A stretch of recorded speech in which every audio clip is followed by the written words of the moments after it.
Hello! Today I'm going to be building up this guy. So last year the band Place to Bury Strangers put out a record called Synthesizer, which physically had a big old PCB in the record sleeve that can be built into a synthesizer.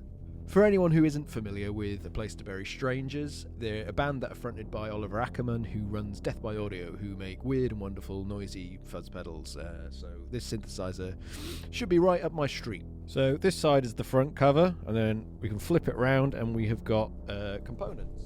So let's build it. So before starting, I had a quick peek at the bill of materials to check that I had everything in stock, and I did have to order a few bits like the rotary switches and the input-output jacks, but the rest of the components were relatively generic, so I had most of them to hand. So as with any project, I start with populating the resistors and the diodes. I tend to do them in small batches, stuff them in, flip it over and solder them in place. It took me a second to clock that the exposed silver hands are actually the ground plane, so any of the pins that are in that area can just be soldered into that ground plane. But you want to make sure that components that shouldn't be grounded aren't touching it. There's a well laid out thorough guide on the Death by Audio website on how to put this thing together, which I recommend heading over and having a peek at. There's schematics on there as well if you're intrigued as to what's going on in this electronically. As with any project like this, the resistors tend to take the longest amount of time to pop into the board, so just take your time and make sure that you're getting everything in the right spot. So once I've got the resistors and the diodes in, I like to pop in the sockets for the ICs.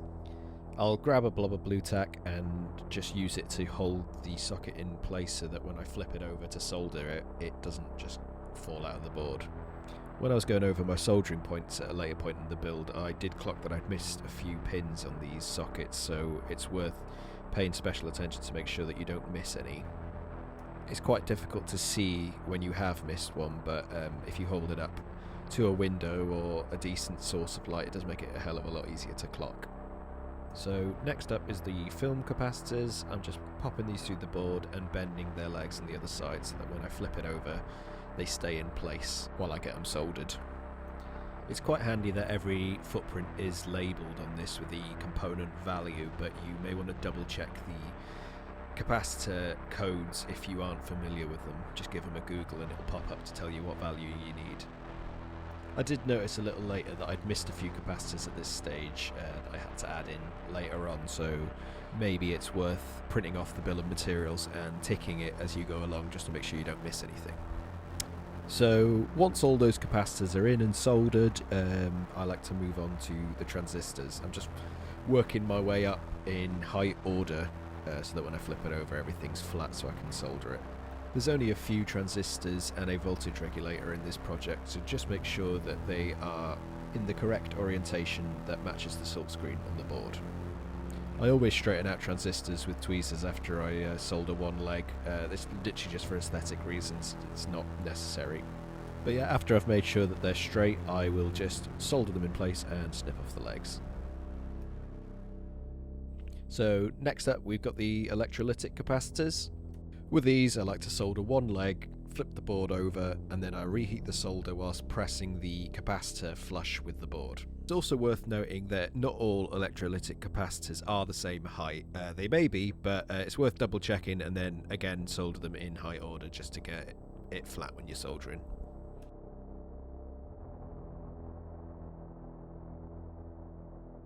Next I moved on to the toggle switches. To get these soldered in straight, I just use a bit of blue tack, shove it up against the side so that it stays straight for when I flip it over. I tend to solder the middle lug relatively light so that I can readjust if needs be, just to stop things looking wonky.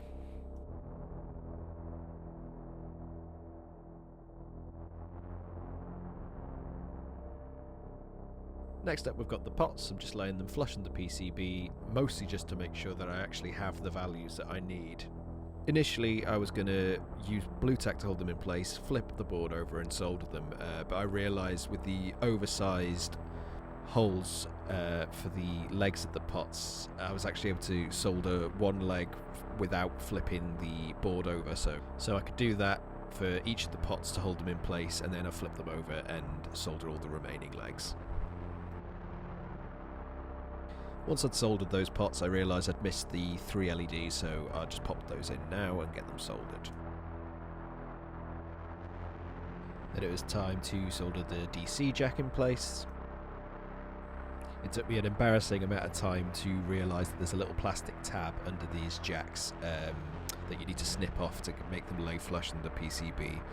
But once I'd figured that out, they were nice and easy to get soldered in place. I snipped off the little tabs on the rotary switches, popped them in place and held them there with some blue tack and then got them soldered in. The final piece of the puzzle was a piezo disc, which took me an absolute age to find.